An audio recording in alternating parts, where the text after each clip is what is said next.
Ciao, senti? Is yours. Hi, hello everyone. For those of you who don't know me, I'm Ania. I'm the Humans Public Relations Officer, and I was one of the co-organizer of the Citizens Assembly. So nice to meet you all. And so today we're here to present the assessment we made from the recommendations that were voted on by citizens at our Brussels Citizen Assembly of the 7th and 8th of March. So if we can share the slides, we have slides that would be great. So you can have a visual. But in the meantime, I'm just going to explain the agenda. So first, we will have a presentation, a quick recap of the Citizen Assembly for those who couldn't be here, and also for those who were there, and a recap of the whole project in itself. So what is Citidem? What's the context of this Citizen Assembly? And then we will dive deeper into the presentation of the political proposals we, humans, and partners thought of from those recommendations. And then we will leave the floor for discussion with the help of Talisa, which will be our facilitator. Yes, that's pretty much it. So maybe we just wait a few minutes for the slides, or we can send. Okay, there's the link to the slides if you want to access the slides. That will be easier than to share the screen so everyone can see each other. If it's all right with you, I will leave the floor to Stefan if you want to present yourself for those of you who don't know you, and do a quick recap of what we did on the 7th and 8th of March. Okay, Ania, thank you. I'm Stefano Soggio. I'm the president of Prossima Democrazia, and recently I've been awarded the title of coordinator for democratic innovation in for Eumans. And my first action as a coordinator was to exactly coordinate the Brussels Assembly. That I'm briefly revising for you to remind what we did in Brussels the 7th and the 8th of March. And firstly, can I ask you, Ania, to share the slides so that anybody can see them? Yes. Lorenzo, I can you can do also it? try. Yes. Yeah. Okay. Yeah. 1 second.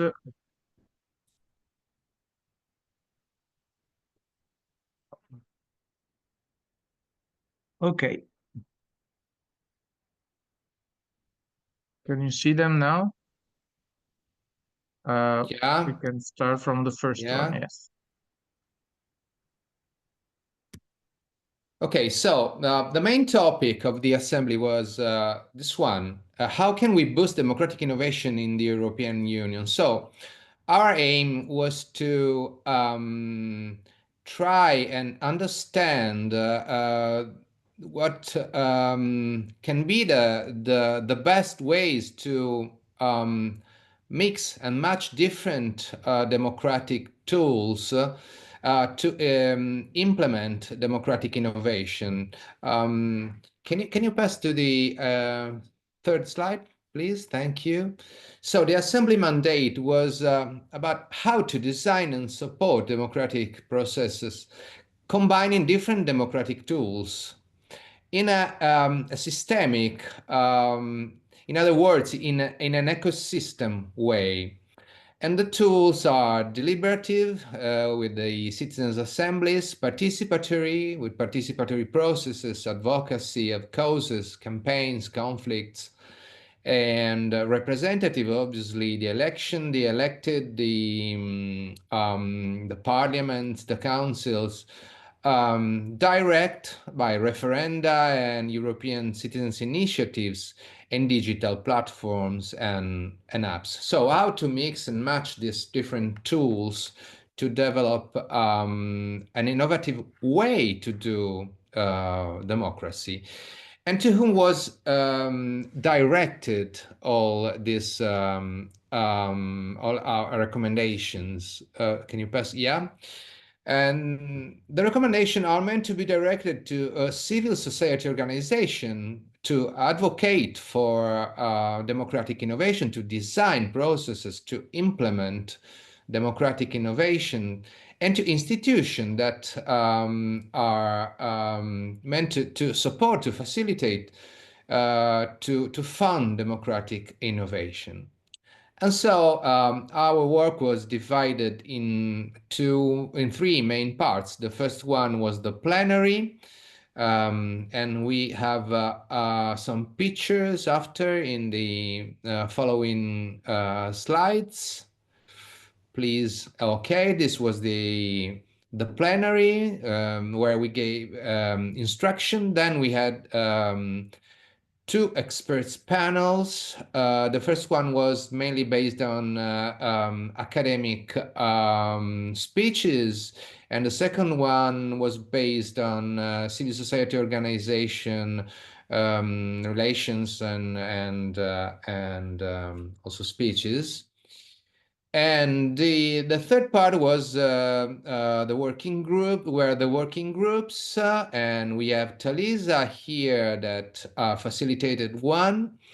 And these groups worked on the topic that I told you before. So which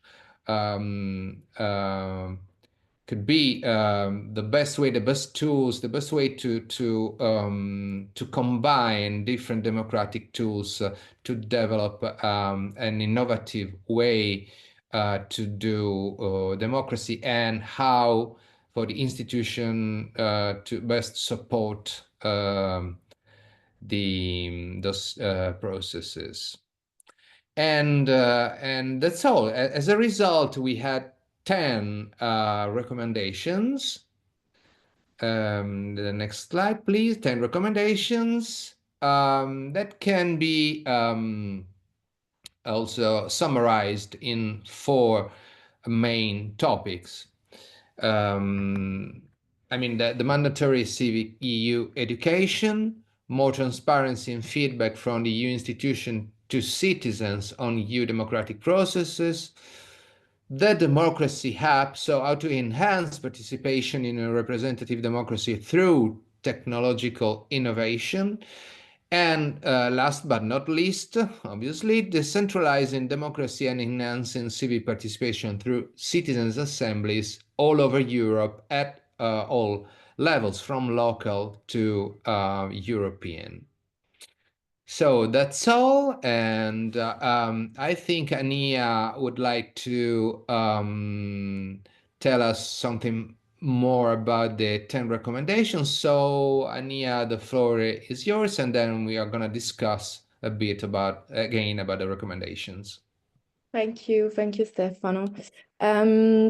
Yes, so as you said, after reviewing the 10 recommendations, 4 main topics emerge. Those are the 4 topics. I will dive into them a bit more later. But if we want a bit more context on Citidem, maybe Paul, if you want to say a few words on Citidem, if you can, that's totally fine.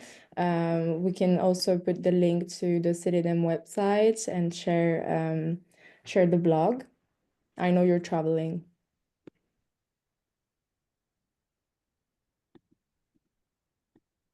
Okay, well. Maybe we can go ahead and then... Yes, we'll go ahead and we'll share the link. So next slide, please. Yes, so we have found 4 tools which we thought were, let's say, adequate to put forward our recommendations into political proposals. So the first one is the petition to the European Parliament. As you know, any citizen can propose a petition to the Petty Committee of the European Parliament. And if it's successful, it can lead to a debate on other committees and legislative initiation by a party or an alliance of parties. We will tell you more about that because we actually presented the petition yesterday. It went pretty well. The second tool are the parliamentary questions. There are two kinds, the one to the European Commission and the one to the Council. Those questions are asked by MEPs to other institutions. So the work is also to try and lobby a few MEPs to carry our questions to those institutions. Then we have the Democratic Odyssey platform and their assemblies, as well as the other Citidem assemblies, because we can keep the work going with those. And finally, the European Citizens Engagement Platform from the European Commission. For those of you who were present or had feedback on the Citizen Assembly or a commission guest, Carlos Perez Padilla, he shared this tool with us.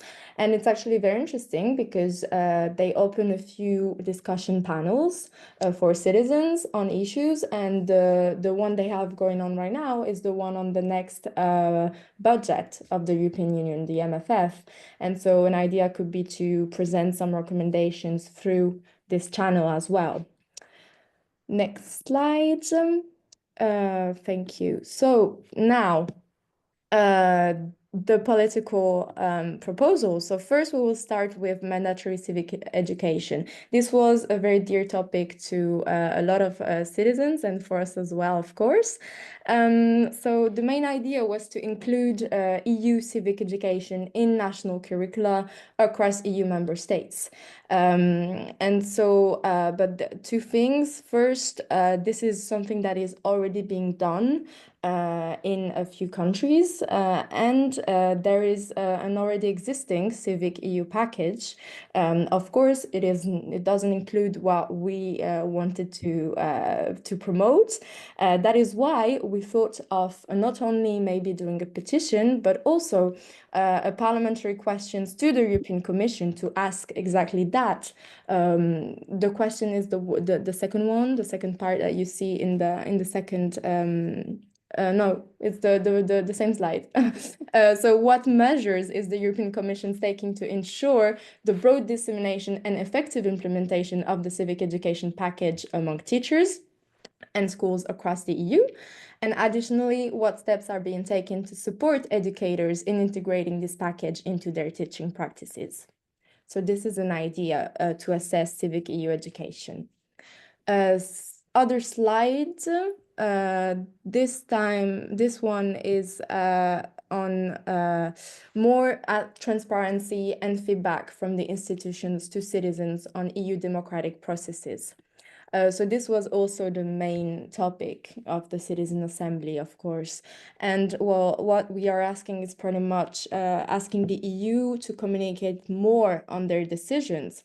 It was a request that was made during the Conference of the Future of Europe by many citizens and on many topics.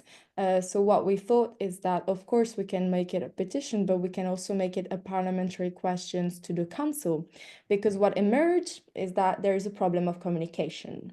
The information are not everywhere, they're difficult to find.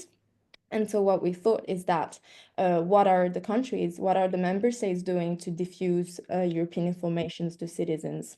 And so the question could be how will the Council work with member states to ensure better communications of participatory democracy tools and European actions at the national level, and how the Council can ensure that citizens are better informed about the democratic processes and the work of the EU institutions.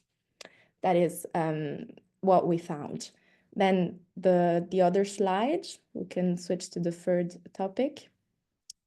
The third topic, this one is pretty intense because it was the democracy app. So the idea to enhance participation in representative democracy through technological innovation.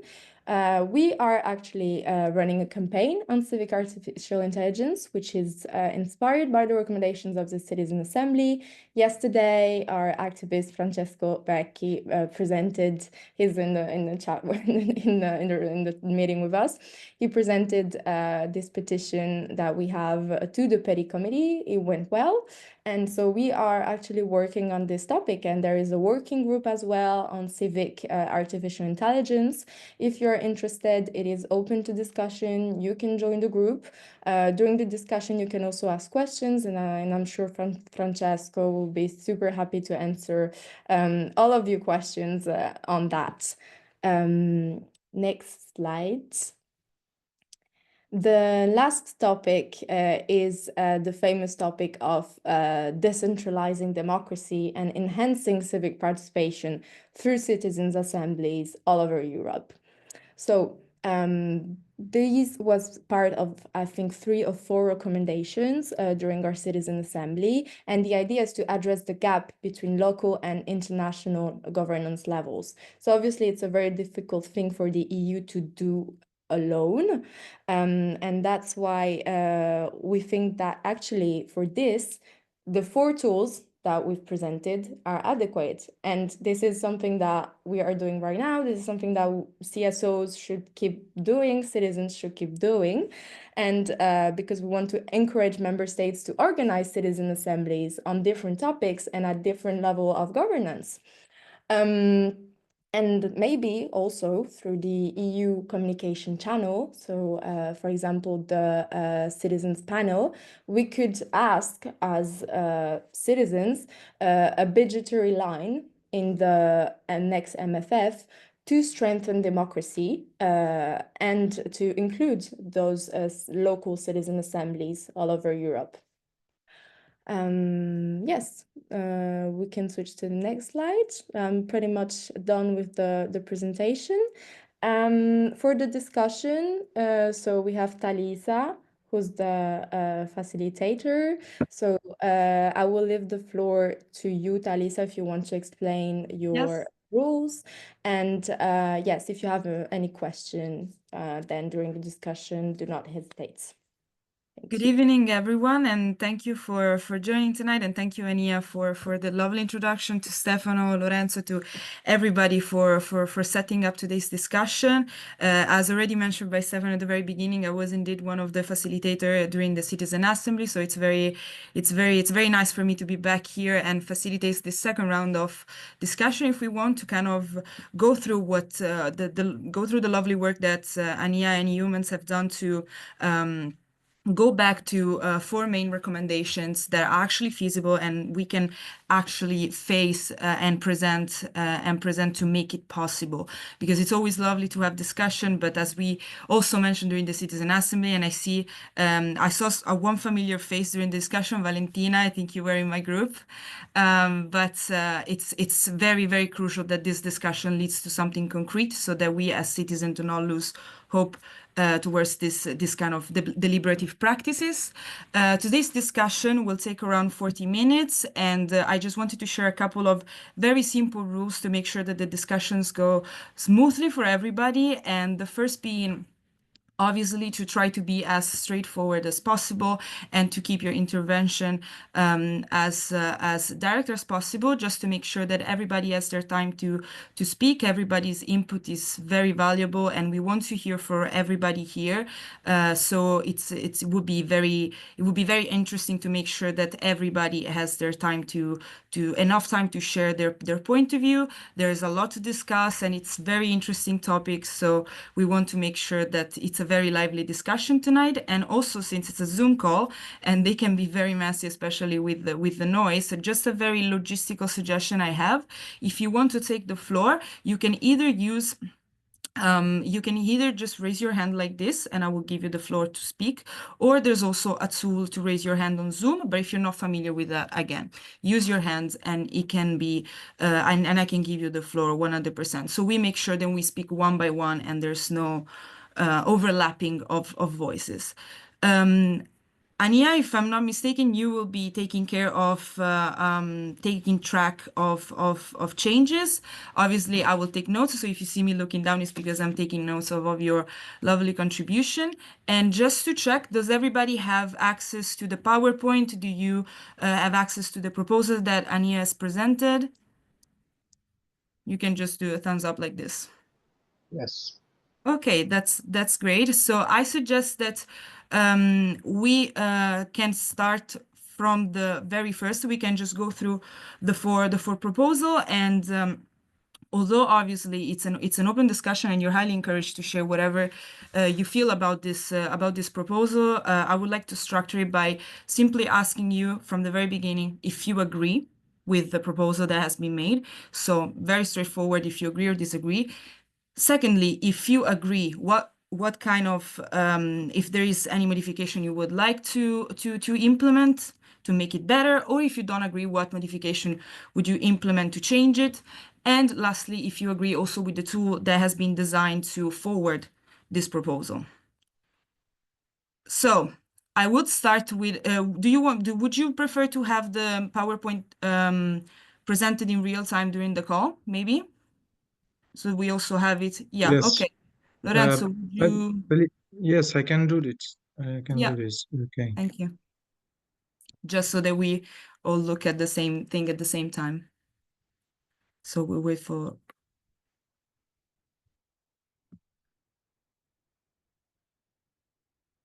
Great. Thank you, Lorenzo. And again, as anticipated, we will go through the four proposals by starting by the mandatory civic EU education.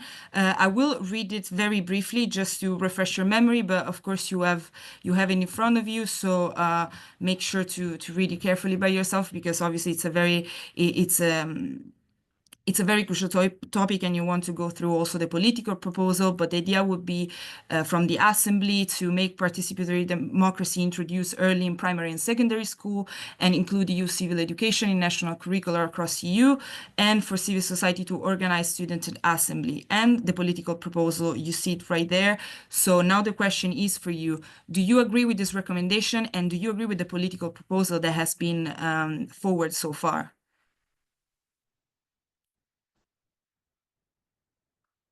I see any. Stefano, you want to share something more?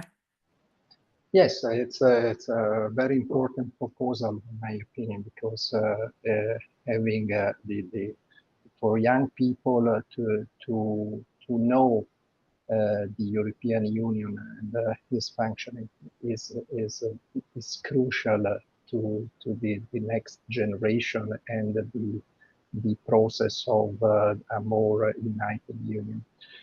Having said that, I've read the draft proposal of the petition, and I have just a comment to make. In the text is not so explicitly said that the civic education, although is of national competence, should aim also to promote the knowledge and the functioning of the EU institution. In my opinion, it should be said more clearly, because we risk to some misunderstanding, because due to the fact that the civic education is of national competence. Maybe at the national level, this concept is not stressed adequately. Okay, this is just an observation I have. Thank you. No, thank you, Stefano, for opening the discussion. I see, Marco, you raise your hand. Yes, thank you, Talisa. I agree with the proposal. I agree with the tools, the petition and the parliamentary question. I would add a third tool, which is Eumans direct action. What can we do? I think we can contact directly, for example, unions of teachers all around Europe, asking them if they know the package and trying to help in disseminating this EU civic package that Ania presented to us, because it's very good, the question asking the Commission, what are you doing to disseminate this package? Are you satisfied that you created it, you paid for it, and you put it on the web, or you're doing something to disseminate around teachers, school, and so on? Because Stefano is right, there is not a mandatory power for school programs, European mandatory power, but at least some cooperation on a voluntary base can be established with schools and teachers. So we can ask the committee, what are you doing to disseminate? But at the same time, help act ourselves directly as humans in cooperation with other groups, possibly to disseminate this package. So the idea would be not only to ask the institution themselves how are they working to raise awareness and to make sure that everybody has their tools, but also as citizens, how can we support the dissemination of and raise awareness on these topics? What do you agree, Valentina, for instance, Roberto, Davide, I see you with your camera on. Do you agree with this idea? Do you think that maybe this combination of power can be useful to forward this kind of deliberative processes, or do you think that maybe the institutions should take more charge, or citizens should take more charge?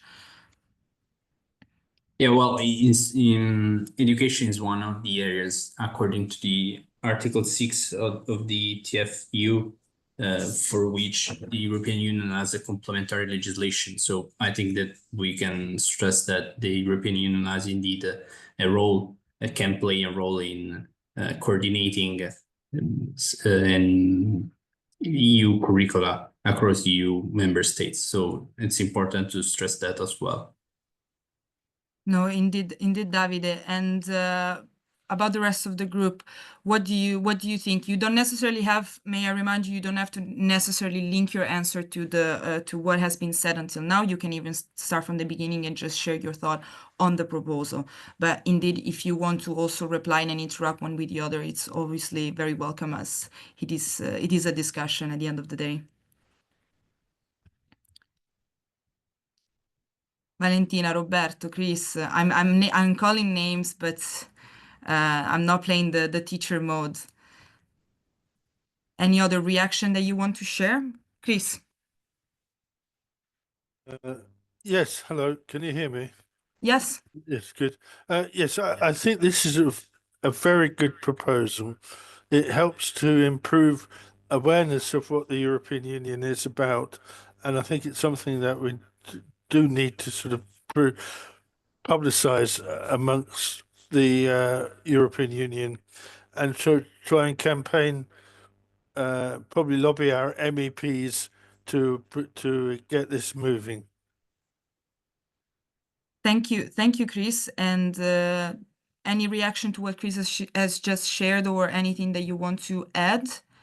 In the meantime, I see that Paul, although being on the move, so thank you for still listening and participating to the discussion, has written in the chat, and I will share it for the purpose of the discussion.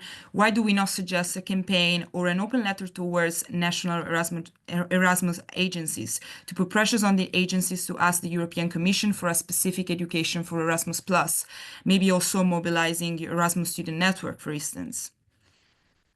Again, do you agree with with what Paul shared, for instance? Do you think it would be a good idea? Ania, and then I'll go to Carlo. Yeah, thank you, Paul. Thank you, Talisa. Actually, it is part of what we are proposing because we know that Erasmus Plus is the education package, education competence that the institutions hold. And actually, we wanted to introduce a European civic education track in Erasmus Plus, a mandatory one.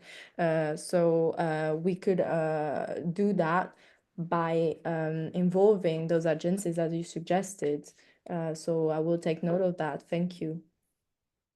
Thank you, Ania, and obviously you can always jump in to compliment on the things that's been shared so far. So thank you for that. And Carlo, please.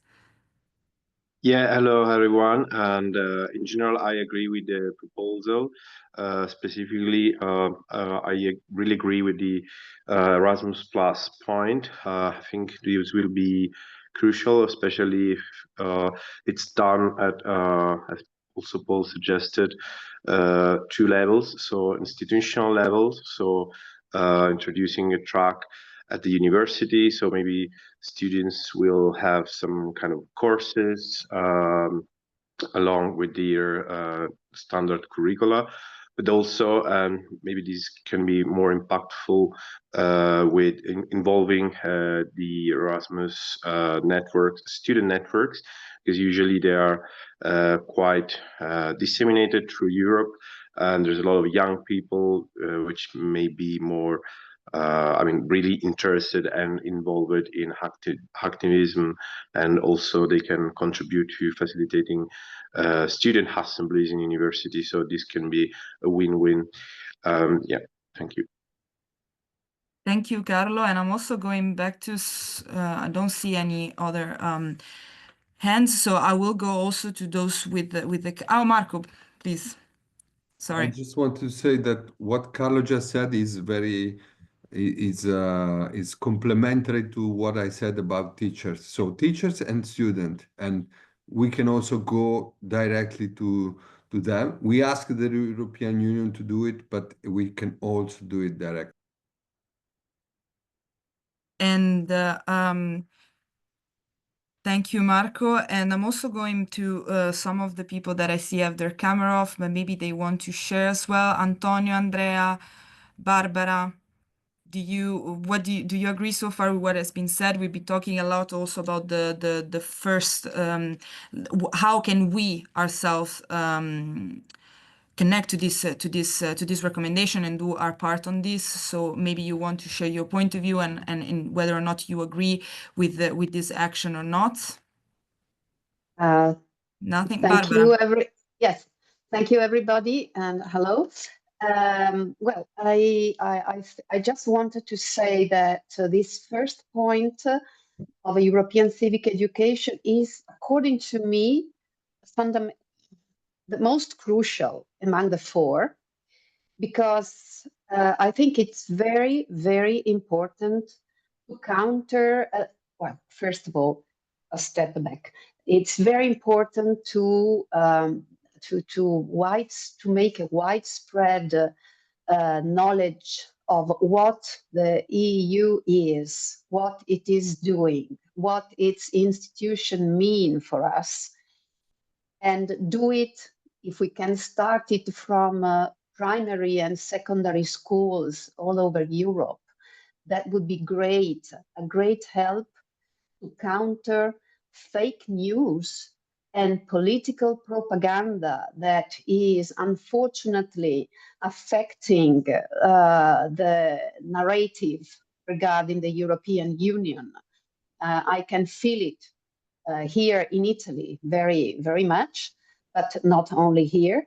So I think this is point 1 is very, very important. And I agree with all the tools that have been proposed. Thank you. Indeed, Barbara, thank you. Thank you for sharing. And indeed, focusing on education may probably be one of the most crucial points in raising awareness on deliberative democracy, on participatory democracy. It may be one of the most important ones to introduce this practice to young citizens from the very beginning, because sometimes the problem around participatory democracy is the lack of understanding of these processes, or even the fact that many people don't actually know how many ways there are to participate. Even just what it's happening today, it's a great exercise of participatory democracy that maybe many people would ignore, and it's such a shame. So yeah, indeed, Chris, absolutely. The more knowledge people have, the better they can challenge fake news as well. So and also fake news can be understood as a great problem when it comes to raising trust for the institutions and for what they can do for us and vice versa, and indeed also then have an effect on how much people want to participate in participatory democracy. I see we're starting to collect very, very interesting insight. If no one else has nothing else to add on this point, just doing a final round to check. I don't know if Augustine, I see, maybe I didn't see you before, so welcome if you just connected, but even Valentina, Roberto, Antonio. Yes, hi. Hey. Just sorry, with kids here, sorry. But no, just I would like to share an experience from the European schools. I don't know if you know this system of the European schools. There are several in every European countries where normally can attend the children coming from the civil servants. They work for the European institutions. And I was just having an exchange with a student studying at this European school. And even in those schools, they don't study that. This is incredible. Even that, and just an idea, no, just also starting from them to get in touch with this kind of organization and understand why, to which extent they don't give this kind of education. Sorry, there is a bit busy here, but just as an input that I would like to add, just that is just could be an idea. And this is fun. So sorry. Don't worry at all. She's more than welcome to stay here with us today. She's an active citizen as well in the context of today's discussion. Thank you all for the inputs on the first proposal. And if you all agree, I suggest we move to the second proposal.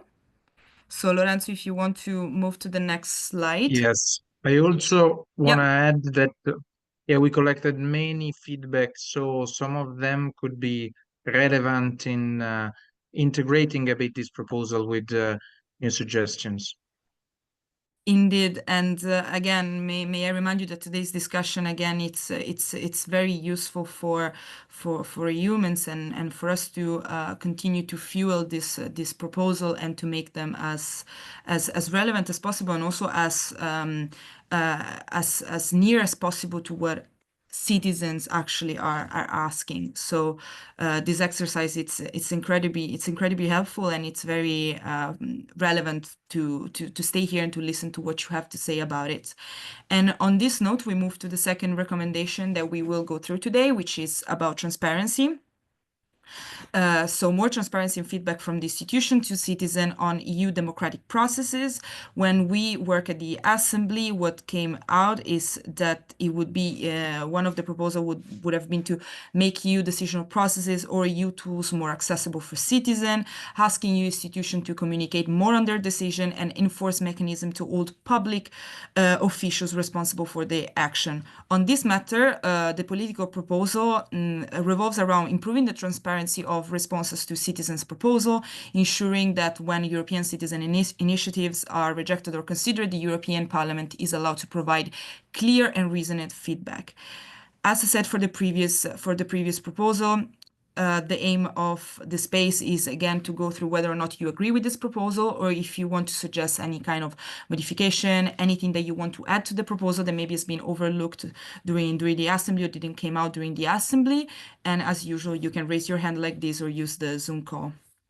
Chris, I see you wrote something, so I'm gonna read it for the chat. Definitely need to make people aware how things work so people can be more involved. Indeed, it is in a certain sense, I would say, even connected to the previous point of making people more aware of how these processes are being held. Davide.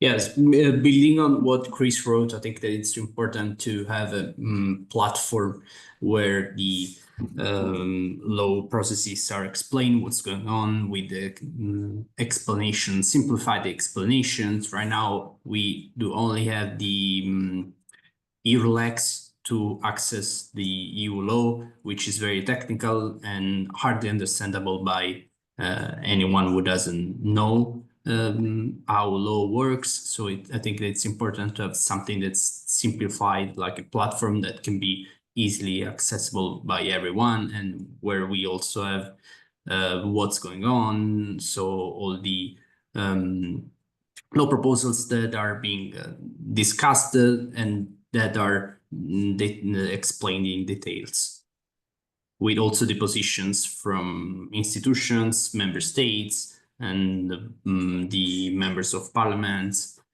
and so on. No, indeed, Davide, thank you. And I think you made a very, very interesting point in your contribution about the importance to simplify the way this process are communicated, because transparency doesn't necessarily mean that people are gonna have the tools to understand actually the processes that are happening in the institution. An institution can be open about what is happening with a language that is not easy to access for a common citizen who's maybe not familiar with how these processes work. So I think the connection we made about transparency and simplifying it is actually very relevant. And Carlo, and then I'll go to Stefano. Yeah, so I agree to what's being proposed here. My comment is around maybe something that can be implemented around this topic to enhance transparency, and it's something that I'm not sure if it's already in use for ECIs. So if that's already there, I'm sorry. But what could be proposed is to adopt a similar mechanism to what's used for the European Clinical Trials Regulation, which is a regulation for clinical trials of medicinal products in the European Union. And that's very precise timelines. So the member states have precise timelines in terms of days or weeks to provide feedback. So that's maybe something that can go in the way of transparency to allow citizens that success in reaching, for example, the number of signatures for ECIs, to know what's the time they can expect the European Union to provide a clear feedback, whether it's positive or negative, but they can, or this can also, maybe put trust in politics. And again, trust, again, very, very relevant word in the context of this discussion. So important to also, pin it in the conversation. Stefano. Yes, I agree, totally agree with this proposal, because the transparency and feedback from the European institution, it's crucial in order to foster the concept of European citizenship. I mean, this issue is somehow linked to the civic education. In this respect, an idea could be, in order to get this goal, and it is now linked with the next proposal, is to launch an app, an application on mobile phones where European citizens could be aware on the works and initiatives of the European institution, European Commission, the Parliament, and the Council, and in one section. And in the same app, you should have even a section for the direct participation and the feedback on direct civic participation. For example, as Carlo already said, the number of signatures reached on some ECIs and so on, or what are the ECIs at stake in that moment, where people could participate and comment. I think it is important. It is another important tool to have at hand for people, and the European Commission should launch this kind for that, not only from IT platform accessible using from the computer, but also some simplified apps with this information and the possibility of participation on mobile phones of European citizens. Thank you. Thank you, Stefano. And I think it's very interesting how we're starting to see how, and then I'll go to Augustin, so just 1 second, but I think it's very interesting to see at this point how all the recommendations, since we're talking about deliberative processes, but kind of are intertwined somehow, because we just heard about the app that can also contribute to the transparency, which is the third part of today's discussion that we're gonna touch in a moment. But again, I see that there's a recurrent word that we've been saying, which is to simplify, to make it accessible for citizens, which is what it's probably the most missing part here, and we see it in everyday life. We see it in the people that we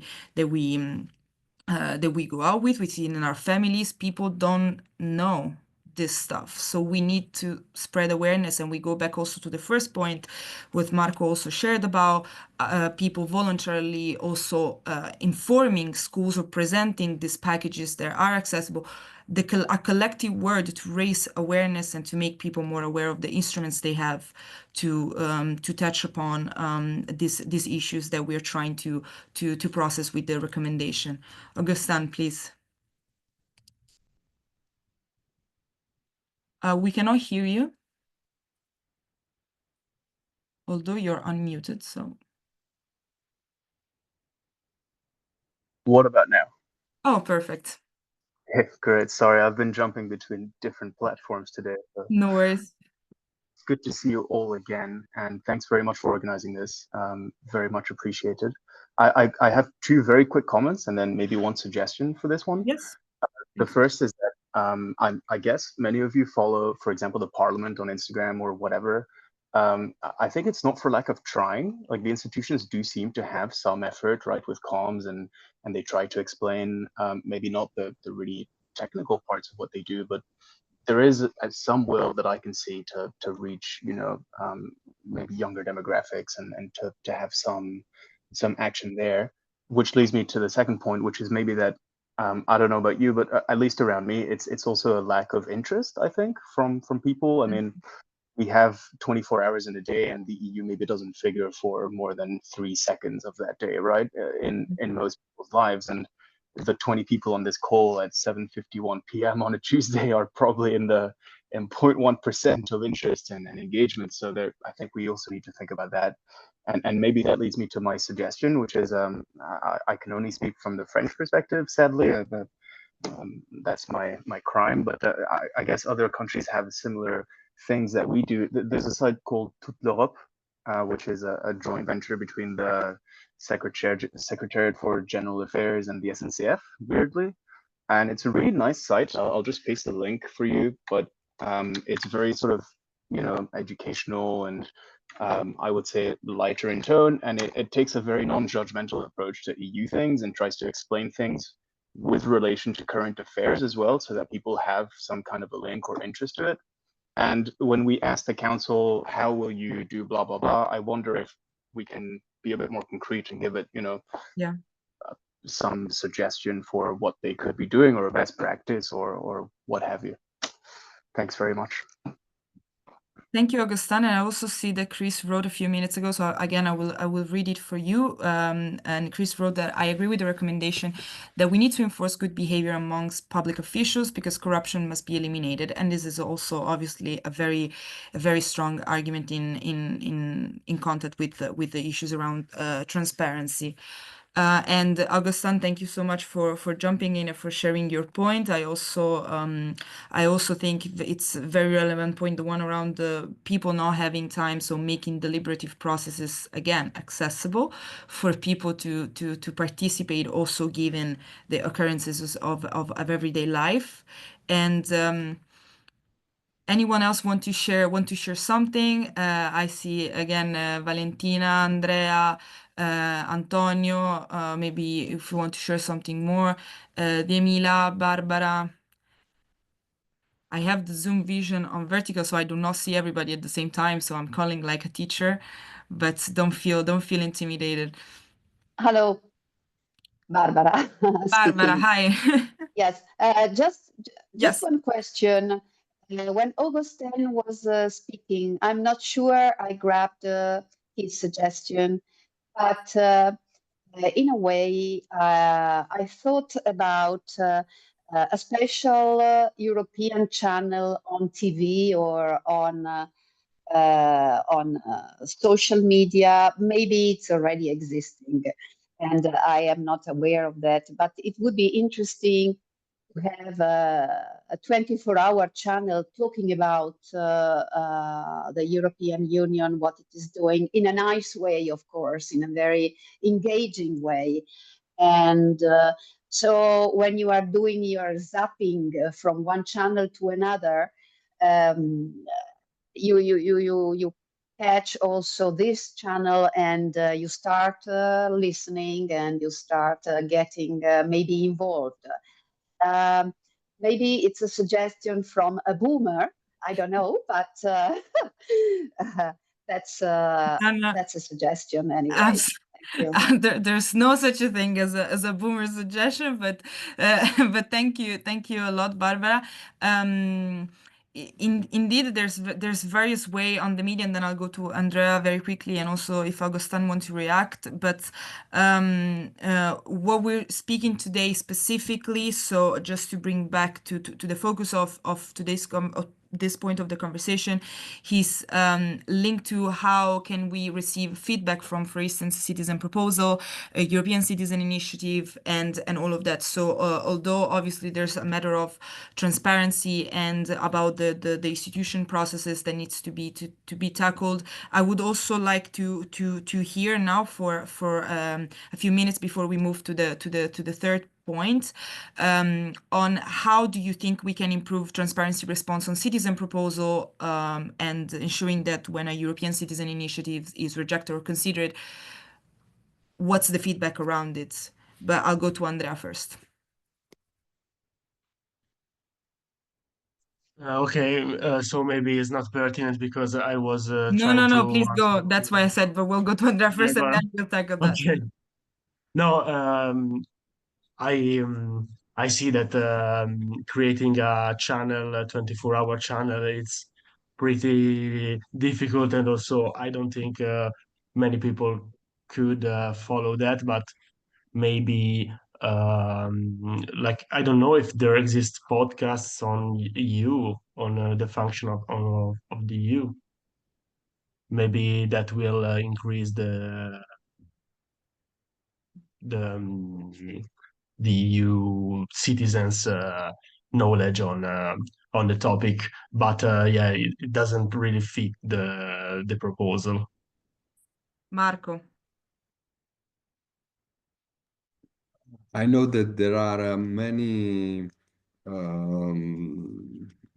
ways in which the European Union is spending money to disseminate information about the EU, especially before European elections.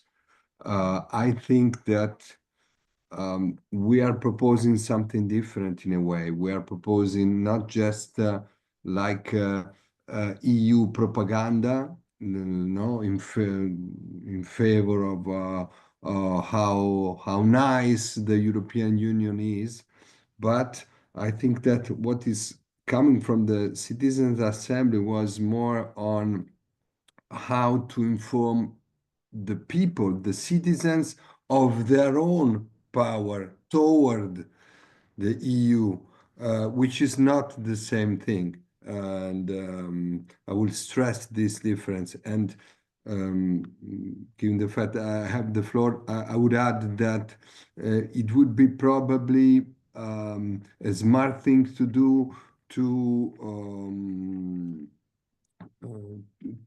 get in contact with organization like, I don't know, Transparency International organization like that are very active on the issue of transparency, and that could, in order not to reinvent the wheel, in order to understand what the debate and the main proposals on transparency currently are, so that we can even support initiatives by others or integrate if there is something that we consider is missing. About the TV, Euro channel exists.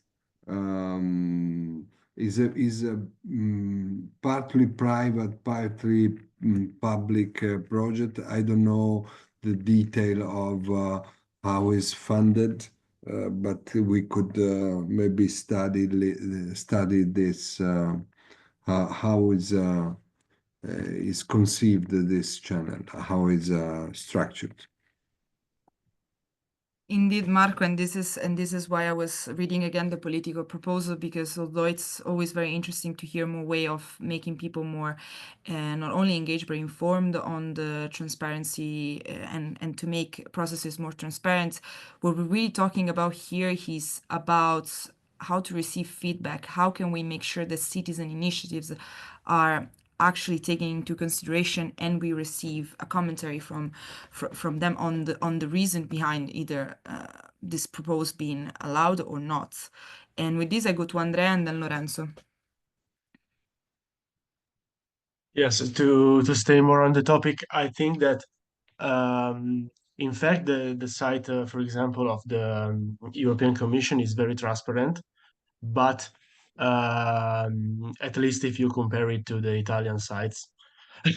But I think that the language is to be simplified, because in fact it speaks only to people who understands legal and the bureaucracy documents.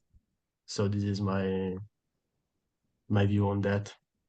Lorenzo. Yes, just wanted to say that this particular proposal could also interact with in an initiative that Eumann will run on the 9th of May, which is European Union Day, the anniversary of the Treaty of Rome. So on that day, we were still thinking and considering, so it will be open to discussion and new meetings, to have an initiative. We ran an initiative called EU Sign Day in past years that was trying to point out that the European Union should invest more in information regarding its direct democracy tool, especially European citizens initiatives. So this proposal is more on the side of the response of the European Union regarding the ECIs, but I think that the opportunity of relaunching the EU Sign Day initiative that will be on 9th of May could be an opportunity also to put more light on this particular petition. So we should chase these, seize this opportunity, I think, but this is up for discussion in next meeting also. Thank you, Lorenzo. And anyone else want to share something before we move to the third point? As I see that we are the time is moving today. Anyone? Diemila, Roberto,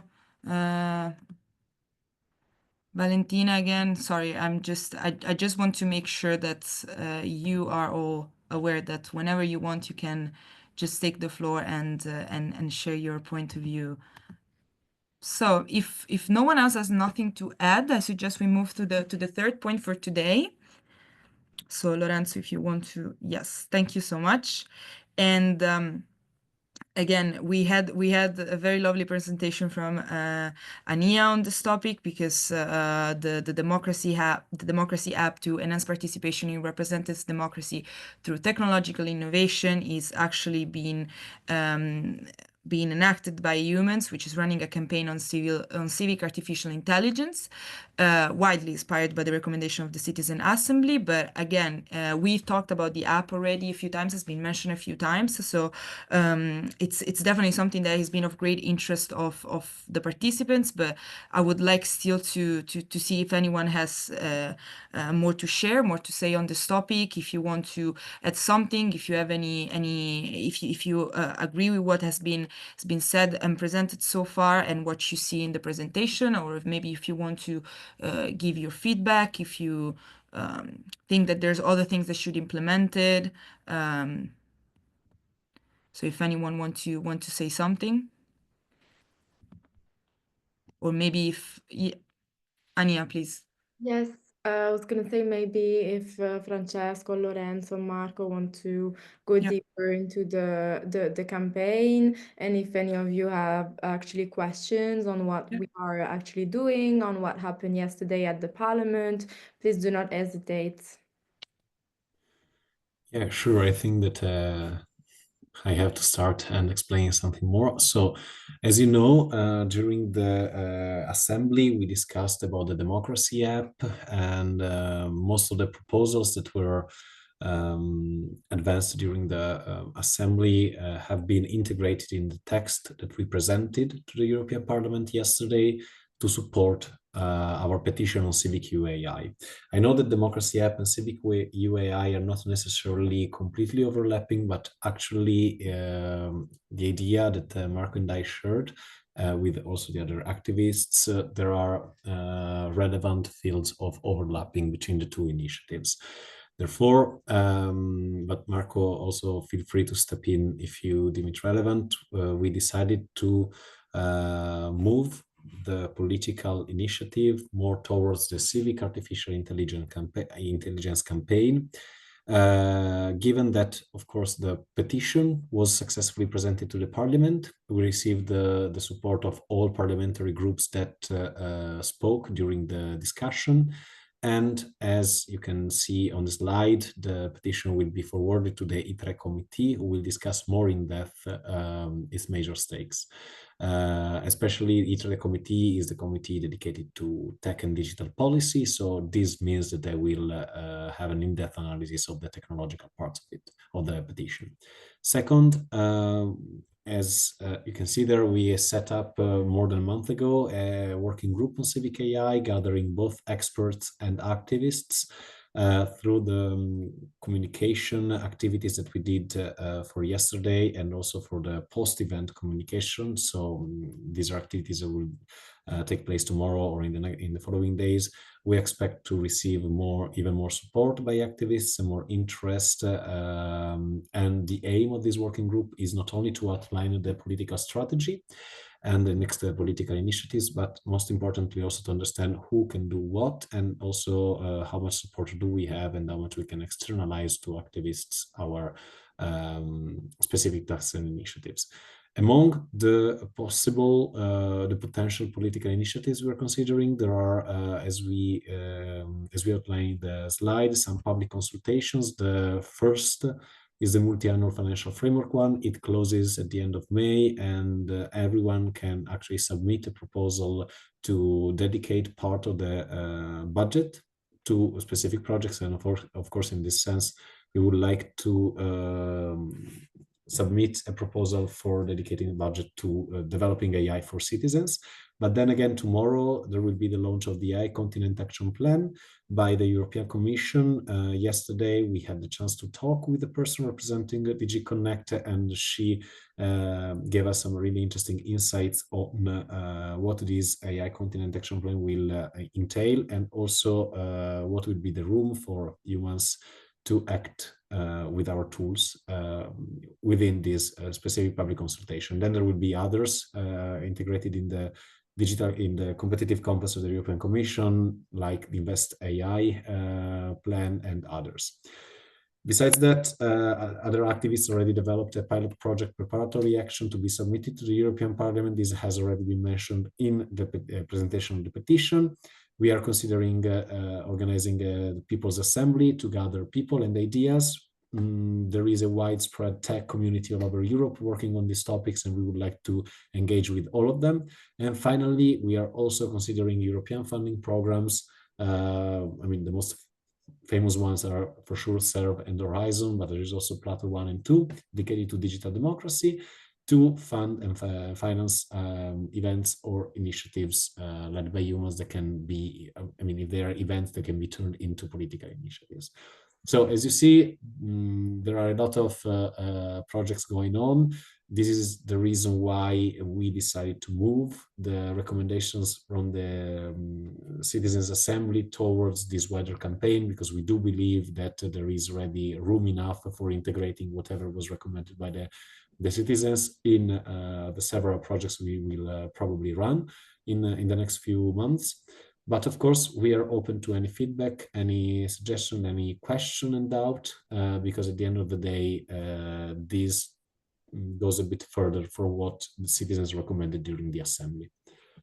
Thank you. Thank you so much, Francesco. Very, very interesting, and also better for our participants to better understand what's the democracy app is and how the process works. Lorenzo, before I involved you, I just wanted to address Chris' question real quick, because he asked how can he get involved in this thing? Is there a way for citizens to get involved in these processes directly? So Lorenzo, maybe you want to reply. Yes. I mean, I can also reply on that really quickly. Like I can, and I will do that. I can share my Eumans email in the chat. Please feel free to reach out to me, writing an email to my Eumans address and putting info@Eumans in CC, so that of course Eumans has an oversight of who is involved, and then I can also include you in the chats, in the conversations, in the next calls that we will have. And especially, of course, I will ask you to give us some information about what you do, what are your competencies, just to understand where you would better fit in the launch of this campaign. And Lorenzo. Yes, I would ask you, Francesco, if you could also send in the chat the link to the petition on European civic artificial intelligence, because since, as you have seen from Francesco's introduction, the path for this specific proposal is already very well rooted. We had this presentation in the Petty Committee yesterday, and the discussion will go on. I would say if you sign this petition, you will be in the loop of the communication and emails, meetings regarding this particular proposal, and more in general, the field of democracy and digital innovation. So I would suggest you to sign this specific proposal, so that for meetings and other communication regarding this, you will be in the loop. Thank you both for also offering this instrument to our participants to be more engaged in this process. And I see that also other people joined in the meantime. So if you wish to take the word throughout the conversation, you can use the tool that Zoom provides to raise your hand, or you can do it manually, well, physically, and I will give you the floor. In the context of this third proposal, is there anything else that you want to share? Anything that someone wants to maybe add?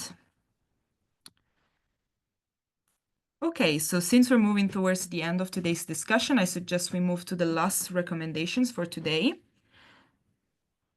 So Lorenzo, if you can just go to, perfect. Thank you so much.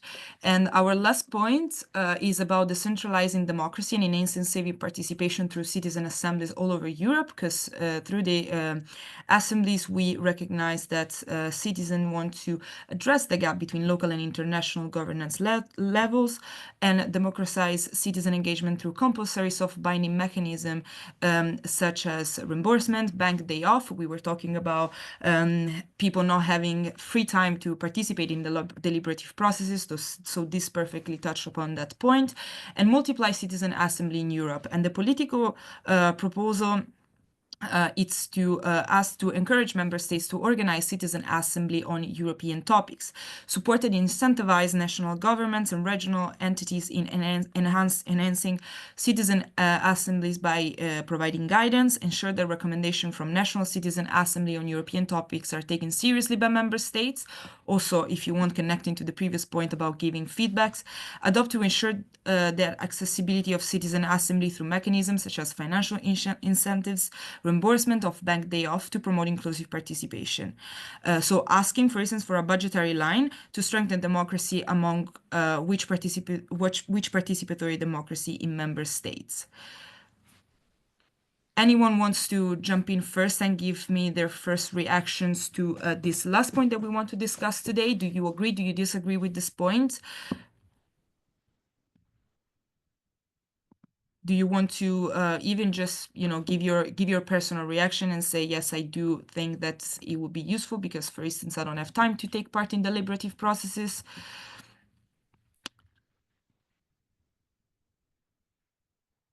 So I see that Augustin wrote, what are the 4 tools? Maybe Ania, you want to jump in and clarify?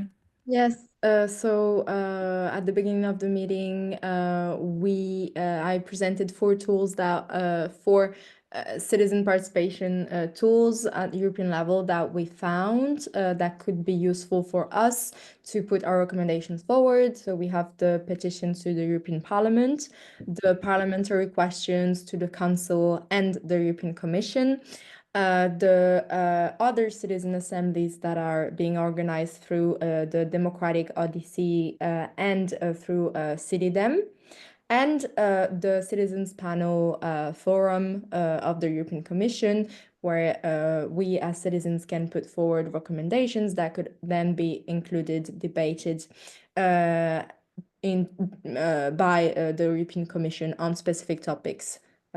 So that's the 4 tools. Thank you, Ania. And before I go to Marco, I want to share what Diemila wrote in the chat.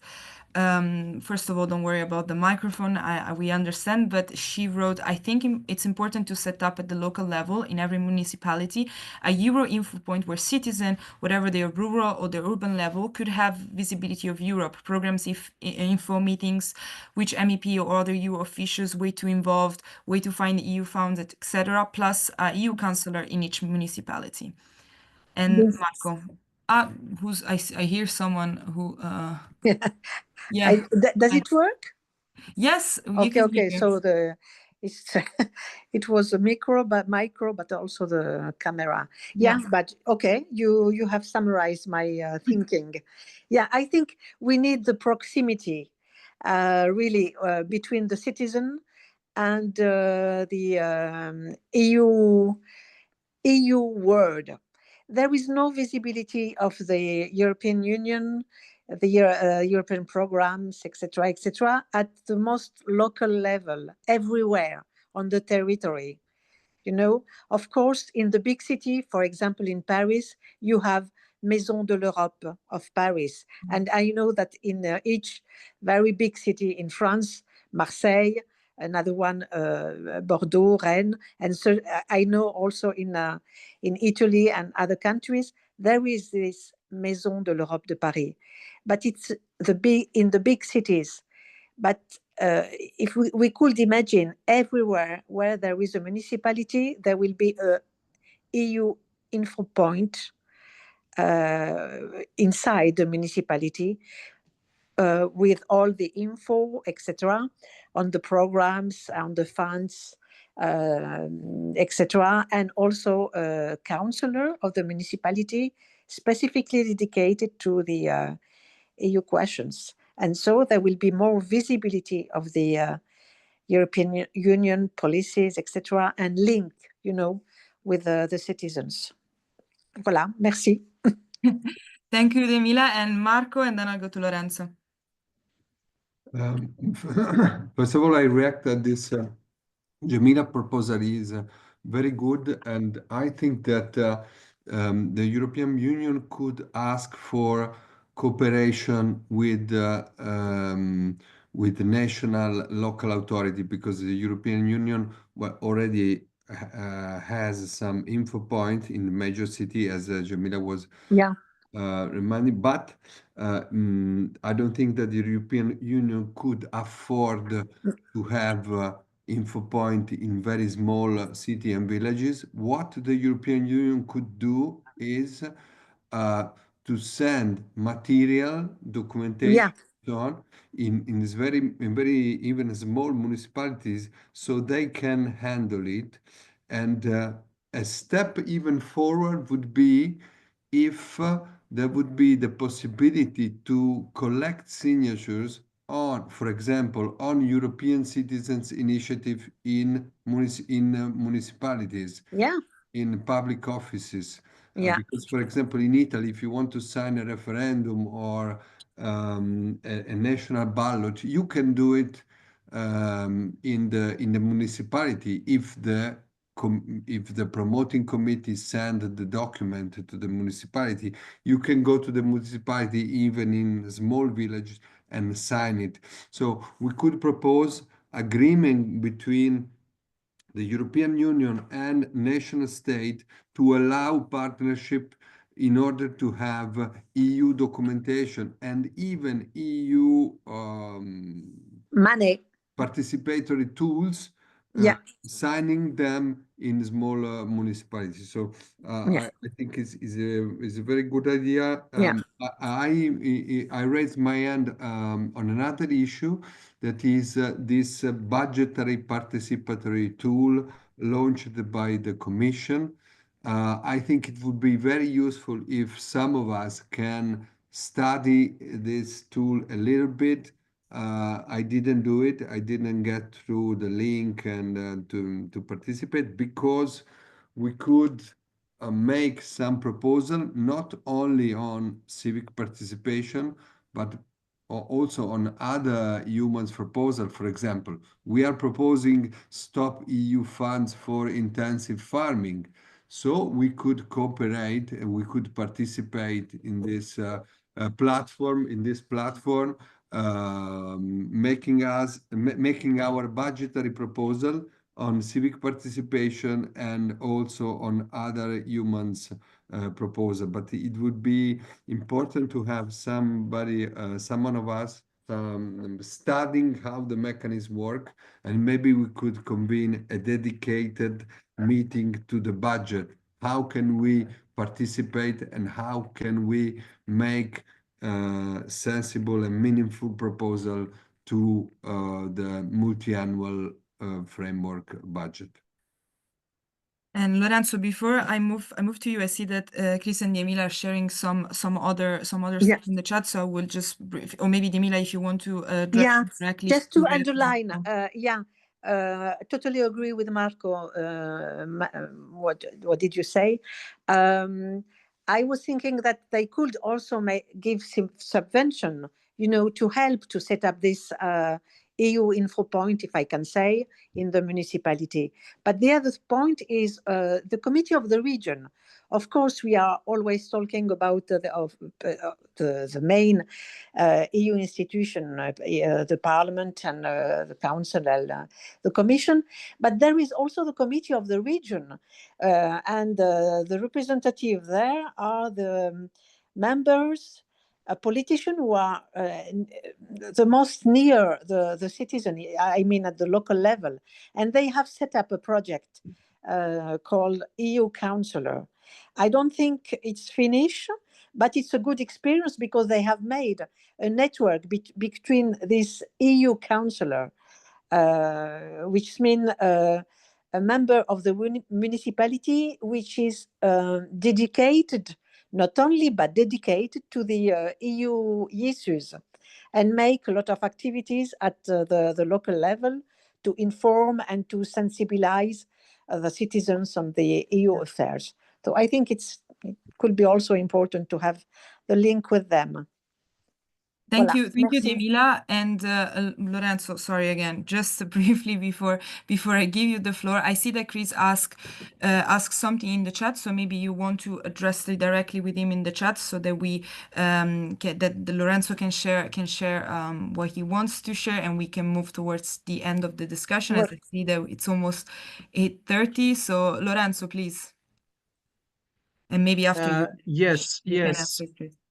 I mean, it wasn't related to Chris' comment on the chat, but it's about the fact that if we speak about what the EU can do to encourage a country or regions to adopt citizen assemblies, I think we should talk about structural funds, because this is a very important leverage for the EU. It's the most relevant voice of expenditure. So I'm wondering if we want to go in depth with these proposals, I'm wondering if we could insert something like binding part, of course, of the funding of the structural funds to the condition of organizing some form of consultation, even because the major part of structural fund is dedicated to infrastructure, and so it's very relevant to consult citizens with the proper scientific methodology, such as the one of citizen assemblies. So one way we could frame more in detail this proposal could be to put a condition to the funding of structural fund, and then this condition should be the consultation of citizens, for instance, regarding infrastructural investment, public investments. So we should think about it, because this would be would tackle strictly the point of addressing the gap between local and European governance. Thank you, Lorenzo. And just collecting the last very few points, if someone wants to react briefly to what Lorenzo just said, or to discussion that Marco and Emila just had. If there is any final point that you want to bring before we say goodbye to each other, Stefano. No, just to add that we are discussing about local citizens assemblies in the context of European citizens panels, as we are part of the Sortition Foundation network. And we noticed that in many rural towns, rural villages, there is not so much take-up and not so much registration. So there, we can organize local citizens assemblies as part of European citizens panels. And on this, we are thinking of organizing a workshop for the upcoming research, democracy research and development conference that will take place in Brussels in next October. And this can be a very concrete proposal. Do local assemblies where there are not so many registration to the European citizens panels in the context of European citizens panels, not in general finding a budget line in the multi-annual in the MFF, but in particular also when it comes to organize European citizens panels for the future. Thank you so much, Stefano. And on this regard, I would wrap up on today's discussion. And I thank you all for your contribution, unless there are any very small final remark, but I don't think so. So thank you all again. And I will pass again the floor to Lorenzo and Stefano if you want to give any final closure, if you want to wrap up yourself this discussion, or Marco even. No, just to say that I'm very happy with the discussion, and I want to thank you, Talisa, and all of you for your contributions that I think will enhance the work we did in Brussels, just to say this. Thank you, Stefano. Lorenzo, you want to add any final? Yes, I would like really to thank those who made possible this meeting, Talisa, Stefano, and in particular Ania, who worked on the proposals. So I think after today's discussion, it's a very good starting point for structuring these proposals and start with transform them into in political initiative addressed to the European institution. I also would like to add that in parallel of the institutional initiatives, we will also continue the assemblies of the Citidem project. I see that Paul is connected and he was traveling today, so maybe it was difficult for him to take the floor, but many others assemblies will be part of the Citidem project, and so we can also strengthen those proposals with other participatory appointments and meetings that will take place in the several months, and maybe Paul will be able to tell us more about the calendar of Citidem even in next occasions and meetings. But in the meantime, we will take advantage of the comments and proposals you made today. We took our notes, and we will complete and integrate this full proposal. Marco. No, I just want to add that it's very complex and articulated set of initiatives that came out from the debate. And Ania made a tremendous job in preparing the document where all this set of proposals were written down. And this evening, we have added some new proposal.